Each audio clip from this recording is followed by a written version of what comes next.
नमस्कार, बहुत स्वागत है आप सभी का। मैं आपके साथ मीरा राजपूत। आप देखना शुरू कर चुके हैं नेशनल पिलर। एक बहुत बड़ी खबर निकल करके सामने आई है। सत्यपाल मलिक के करीबी से जुड़ी हुई ये खबर है। लगातार वो पिछले 1.5 महीने से चर्चाओं का विषय बने हुए हैं। उसके बाद एक बहुत बड़ी खबर निकल करके सामने आई है कि सत्यपाल मलिक के करीबी जो मीडिया सलाहकार हैं, जो उनके मीडिया सलाहकार रहे हैं सुनक बाली, उन पर सीधे रेड पड़ी है, छापेमारी हुई। और सबसे बड़ी बात तो यह है कि 8 अलग अलग जगह पर कहीं ना कहीं लगातार जांच हो रही है। बुधवार को जांच भी हुई है और ये लगातार खबर हर जगह फैल रही है। क्या प्रिंट मीडिया, क्या इलेक्ट्रॉनिक मीडिया, क्या सोशल मीडिया, हर जगह वायरल हो रही है कि सत्यपाल मलिक के करीबी के घर छापा पड़ा है। और 8 अलग अलग जगह पर क्यों ऐसा हुआ, जिस पर ज्यादा चर्चा करने के लिए मेरे साथ है नसीम खान। सीधे चर्चा का विषय बने हुए हैं सत्यपाल मलिक और अब तो उनके करीबी बन चुके हैं। क्या कहना है कि अब बुरी तरीके से फंस चुके हैं सत्यपाल मलिक, जो उन्होंने किया था खुलकर के सामने। देखिए मीरा जी, उन्होंने कुछ नहीं किया। ये पहले दावे के साथ पहले सत्यपाल मलिक जी को नोटिस मिला और अब उनके जो है मीडिया सलाहकार हैं मिस्टर बाली, उन्हें नोटिस मिला। और ये इसलिए मिला है नोटिस कि पहले वो किसान आंदोलन में खुलकर बोले मोदी सरकार के खिलाफ, मोदी सरकार की किसान विरोधी नीतियों के खिलाफ। उसके बाद वो बोले पुलवामा की शहादत के ऊपर, जो मोदी सरकार ने अंदर छुपी हुई बातें थी वो बात बोल दी। उसके बाद वो पहुंच गए जंतर मंतर पर देश की हिंदू बेटियों के लिए जो शोषण भारतीय जनता पार्टी के सांसद ने किया है, और एक नहीं 1000 2000 महिलाओं के साथ में जो देश के लिए नाम रोशन करती उनके धरने पर पहुंच गए, उनको न्याय दिलाने के लिए पहुंच गए। दूसरा, उन्होंने फिर बोल दिया कर्नाटक चुनाव के बाद में विपक्षी एकता को लेकर के, क्योंकि कर्नाटक में जिस तरीके से भाजपा आ रही है, उन्होंने कहा कि पूरे देश के विपक्ष को एक हो जाना चाहिए। मोदी सरकार के खिलाफ लगातार मोदी सरकार में गवर्नर रहे और भारतीय जनता पार्टी के बड़े नेता और पश्चिम उत्तर प्रदेश के अंदर बहुत बड़ी पहचान रखने वाले सत्यपाल मलिक जी लगातार मोदी सरकार को घेर रहे हैं। मोदी सरकार को डर है कि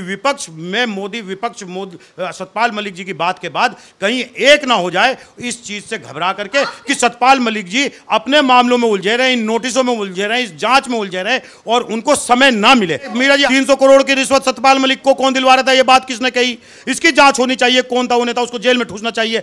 आज सत्यपाल मलिक जी बोल रहे हैं और जो इनके ऊपर नोटिस मिल रहे हैं, इनके करीबियों पे छापे पड़ रहे हैं, इनके मीडिया सलाहकार पे छापे पड़ रहे हैं, इसलिए पड़ रहे हैं कि लोकसभा चुनाव सर पे खड़ा हुआ है और ये विपक्षी एकता में जो भूमिका निभा रहे हैं, ये अपने मामलों पे पूरा खेल विपक्षी एकता एक ना हो जाए मोदी के खिलाफ, और मोदी 2024 की सत्ता से बाहर न चले जाए, क्योंकि 2024 से मोदी बाहर जाएंगे जो तय हो चुका है। उसके बाद मोदी जी गुजरात नहीं जाएंगे।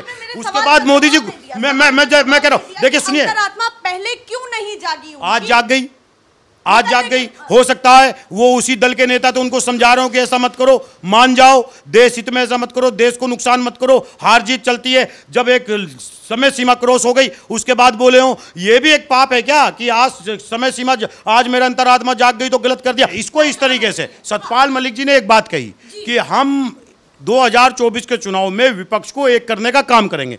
यही सबसे बड़ी बात है इस छापों की वजह। नहीं चाहते हैं कि सत्यपाल मलिक विपक्ष को एक करने में अपनी भूमिका निभाए, या कोई भी विपक्ष को। वो हमेशा ईडी सीबीआई का डर फैला करके विपक्ष को तोड़ने का काम कर रहे हैं। कहीं मायावती को डरा रहे हैं, कहीं अखिलेश को डरा रहे हैं, कहीं जो है गुलाम नबी आजाद को डरा रहे हैं, कांग्रेस के नेताओं को डरा रहे हैं, वो डर फैला रहे हैं। और ये डर जो फैला रहे हैं, ये हम नहीं कह रहे हैं, या आप हमारे में मीरा जी आरोप लगा दोगी। ये सर्वोच्च न्यायालय ने कहा ईडी डर ना फैलाए। तो यह सबसे बड़ी वजह है कि विपक्ष एक ना हो जाए, क्योंकि इस देश में लगता है कि कहीं ना कहीं उनके करीबी पर इसलिए छापेमारी हो रही है ताकि वो विपक्ष के पल्ले में जाते हुए दिख रहे हैं, उनके पक्ष में जाते हुए निश्चित रूप से तो कि छापा मलाई एक जगह उन्होंने खा ली है, अब दूसरी जगह तैयारी कर नहीं। मलाई तो हेमंत बिस्वा का बात करो ना, जो आसाम के मुख्यमंत्री हैं, जिनके बारे में भारतीय जनता पार्टी कहती है कि ऊपर से नीचे तक जो है पूरी तरीके से भ्रष्टाचार में डूबे थे। मुकुल राय पे बात करो ना, जिनके बारे में वो कहते थे कि भ्रष्टाचार में डूबे थे।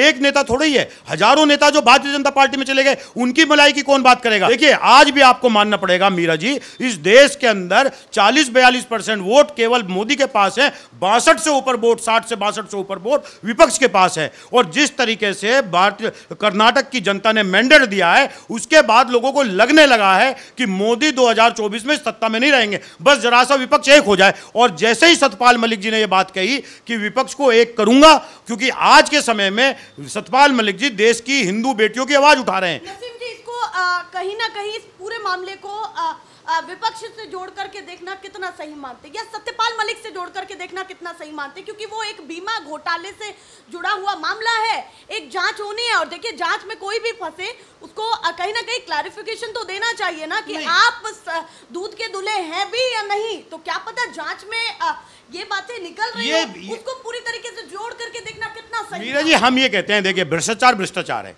वो कांग्रेस का नेता करे, चाहे वो भाजपा का नेता करे, या किसी अदर पार्टी का करे, या आप में अपने संस्थान में करें, तो उसकी जांच होनी चाहिए, जेल जाना चाहिए। लेकिन भ्रष्टाचार पे दोहरी नीति नहीं होनी चाहिए। जिस तरीके से मनमोहन सरकार में भ्रष्टाचार का आरोप लगे और मनमोहन सरकार ने कार्रवाई की, और मनमोहन सरकार के समय में कोल घोटाला, स्पेक्ट्रम घोटाला, इसमें गिरफ्तारियां हुई, और उसके बाद वे सारे घोटाले जो है रद्द हुए और माना गया कि घोटाले है ही नहीं। उसके बाद आज तक केंद्र सरकार में, मोदी की सरकार में एक भी गिरफ्तारी नहीं हुई, सब बरी हुए तो मोदी की सरकार में हुए। तो जब मोदी के मंत्रियों पे घोटाले के आरोप लगते हैं या उन विपक्ष के नेताओं पे आरोप लगते हैं और मोदी चिल्लाते हैं, ईडी सीबीआई जाती है, लेकिन जब वे नेता भारतीय जनता पार्टी का पटका पहन करके, एक वॉशिंग मशीन जो स्पेशल है इस देश के अंदर, जिसमें धुलने के बाद, गंगा जल से स्नान करने के बाद वो पाक साफ हो जाता है, उसके बाद एजेंसी उनके घर को दरवाजे छोड़ देती है, तब हम ये बात कहते हैं कि मोदी इस देश के विपक्ष को दबाना चाहते हैं। मोदी जी पर बाद में बात करूंगी, चूंकि सत्यपाल मलिक के करीबी का विषय है, उन्हीं पर ही बातचीत करती हूं, उनके करीबी हैं, इसलिए मैं ये सवाल कर रही हूं कि सत्यपाल मलिक जिस तरीके से लगातार प्रखर होकर के बोलते हुए दिखाई देते हैं, विपक्ष को समर्थन देते हुए दिखाई देते हैं, हर मुद्दे पर बोल भी रहे हैं, उस बीच में अमित शाह जी ने भी एक बयान दिया, वो आपको याद होगा, बहुत अच्छे से याद होगा, जैसे ही उन्होंने इतनी सारी चीजें रिवील की, एक्सपोज की अनदर चैनल पर, उस बीच में उन्होंने ये कहा कि इनकी अंतरात्मा अभी क्यों जागी, उस समय क्यों नहीं जागी, अभी क्यों उनको सब सारी चीजें याद आ रही हैं, जब उनसे पद भी कहीं ना कहीं वो पद मुक्त हो चुके हैं, 4 बार राज्यपाल रह चुके हैं, तो क्यों ना मान लिया जाए कि भाई मलाई तो खाई है। देखिए, मैं मानता हूं जो अमित शाह जी ने, गृह मंत्री ने बयान दिया है, ये असंवैधानिक है। कैसे? असंवैधानिक है, क्योंकि कोई भी आदमी कभी तो बोल रहा है ना, कभी तो बोल रहा है। ऐसा नहीं है कि ये मलाई केवल गवर्नर तक खत्म हो जाती है, और इस देश के अंदर गवर्नर से बड़ा कोई पद नहीं है। इस देश के अंदर राष्ट्रपति, उपराष्ट्रपति का पद गवर्नर से बड़ा है। तो वो मलाई, अभी जो पॉलिटिकल सिनेरियो है इस देश का, मोदी जी को और अमित शाह जी को ये समझना चाहिए कि अभी सतपाल मलिक जी अगर जो लालची होते, सतपाल मलिक जी मलाई खाने वाले होते, तो सतपाल मलिक जी के पास अभी उपराष्ट्रपति और राष्ट्रपति बनने की मलाई खाने का समय बचा हुआ था, वो राज्यपाल के बाद भी और बचा हुआ था। लेकिन अंतरात्मा कभी तो जागी, और सतपाल मलिक जी जिस जमात से आते हैं, जिस कम्युनिटी से आते हैं पश्चिम उत्तर प्रदेश की, वो कम्युनिटी है कि इनकी सरकार को उखाड़ करके फेंक देगी। आप मीरा जी ध्यान रखना, उन्होंने इस बात को कहा है कि ये वोट मांगने जाने लायक तक नहीं रहेंगे। सतपाल मलिक की पे आवाज उठा रहे हो, अरे आप सतपाल मलिक की बात करें तो उन बेटियों को भी कह रहे हैं, हिंदू बेटियों को, जो बेटियां ये कह रही हैं कि हमारे साथ शोषण हुआ, और 1-2 बेटी का नहीं हुआ, जो सोना लाने वाली, इस देश के लिए मान सम्मान बढ़ाने वाली बेटियां हैं, जो कह रही है अभी क्यों बताया, अरे अभी बताया तो अभी बताया, उस पर तो जांच करो ना, कभी तो बताया उन्होंने, कब तक शोषण झेलती रहेंगी। तो इसलिए सतपाल मलिक जी को यह कहना कि मलाई खाली, और इस देश के अंदर गवर्नर से ऊपर भी मलाई थी, हम धन्यवाद करना चाहते हैं सतपाल मलिक जी का, कांग्रेस पार्टी धन्यवाद करना चाहती है। और सतपाल मलिक जी को यह नहीं कह रहे हैं कि कांग्रेस पार्टी को ताकत देने का काम करें, सतपाल मलिक जी विपक्ष को सरकार में लाने की बात कर रहे हैं, ये नहीं करें। 2 पॉइंट्स और भी हैं जो मैं यहाँ पर मेंशन करना चाहती हूँ कि सत्यपाल मलिक ने सारी बातें बोली, उसके बाद उन्होंने ये भी कहा कि किसान की एक बहुत बड़ी कौम मेरे साथ खड़ी है, और अगर मेरी जांच भी करनी होगी तो चेक कर ले, मैं एक किराए के मकान में रहता हूँ, ज़्यादा कुछ मिलेगा नहीं, कहीं ना कहीं मैंने उस तरीके की राजनीति की है, उन्होंने ये दर्शाया। पर उन पर भी नोटिस दिया गया, उनको भी नोटिस दिया गया, जो उन्होंने रात में रिवील करा, आधी रात को रिवील किया कि मेरे पास कॉल आया, मौखिक तौर पर मुझे नोटिस दिया गया। कोई भी चीज़ है तो उसको सार्वजनिक करिए ना, कि आपने तो ऐसा कुछ नहीं किया है, आपने तो कुछ गलत नहीं किया। 300 करोड़ बहुत बड़ी रकम होती है, और सतपाल मलिक जी को भारतीय जनता पार्टी और आरएसएस के एक बड़े नेता ने 300 करोड़ की रिश्वत का ऑफर किया, और इस देश के अंदर 80% 70% आबादी के पास 300 करोड़ रुपया नहीं है, क्योंकि मोदी सरकार ने जब से सत्ता में आई है 300 करोड़ लोगों को मुफ्त में 80% लोगों को मुफ्त में भोजन खाने पर मजबूर कर दिया है, उनकी रोजी रोटी छीन ली है। तो 300 करोड़ रुपया इतना बड़ी रकम होती है, अगर जो लालची होते और उन्हें मलाई खानी होती तो वो 300 करोड़ की रिश्वत ले लेते और उसके बाद राष्ट्रपति या गवर्नर 300 करोड़ का जो मामला उभरा था, हाँ सारी चीजें हाँ खत्म हो जाती, तो वो ले लेते राष्ट्रपति या देखिए जब वो पुष्टि नहीं हुई है अभी कि क्या सच है क्या। देखिए जब आदमी कह रहा है, जब आदमी बिल्कुल वो कह रहे हैं जांच कर ले, और इस देश के अंदर राहुल गांधी जी ने एक रास्ते खोल दिए। जो देश को बचाना चाहते हैं उनको ना तो घर की लालच है, ना जांच की लालच है, ना उनको किसी जो है ईडी सीबीआई का डर है। राहुल गांधी ने रास्ते खोल दिए इस देश के अंदर कि आपके अंदर अगर जो कुछ है पता है तो बगैर डरे रोड पे आओ और इनका मुकाबला करो। तो यही वजह है कि आज उस लाइन को अपनाया सतपाल मलिक जी ने और आकर के ये कहा राहुल गांधी को इसका श्रेय जाता है। राहुल गांधी की विचारधारा के अंदर आकर के सत्यपाल, राहुल गांधी की विचारधारा के अंदर आकर के नहीं, इसमें फर्क है। राहुल गांधी की विचारधारा से प्रभावित होकर के कि डर निकालना है।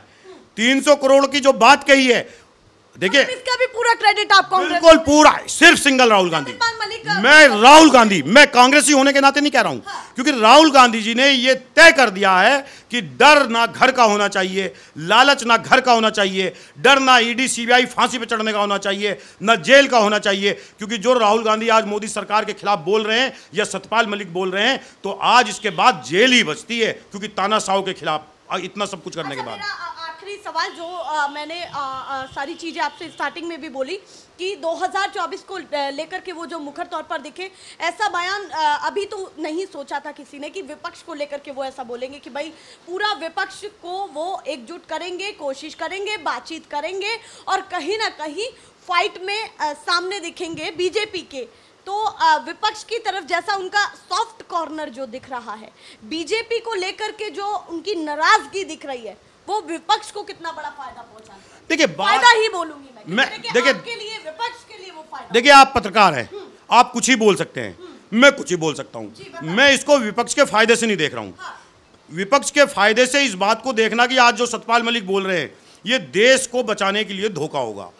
बात देखिए, कांग्रेस पार्टी हमेशा से ये बात कहती है पूरे देश के अंदर अगर भारतीय जनता पार्टी को कोई हरा सकता, मुकाबला कर सकता, वो केवल वाहिद पार्टी कांग्रेस पार्टी है। और कांग्रेस पार्टी ने कर्नाटक के अंदर साबित किया। मोदी जी के पास कितने मुख्यमंत्री और कांग्रेस के पास कितने मुख्यमंत्री देश के अंदर, मीरा जी बता दो, बता दो आज। सहयोग से तो है ना। किसके सहयोग से? क्यों राजस्थान में कोई सहयोग नहीं है? छत्तीसगढ़ में कोई सहयोग नहीं है?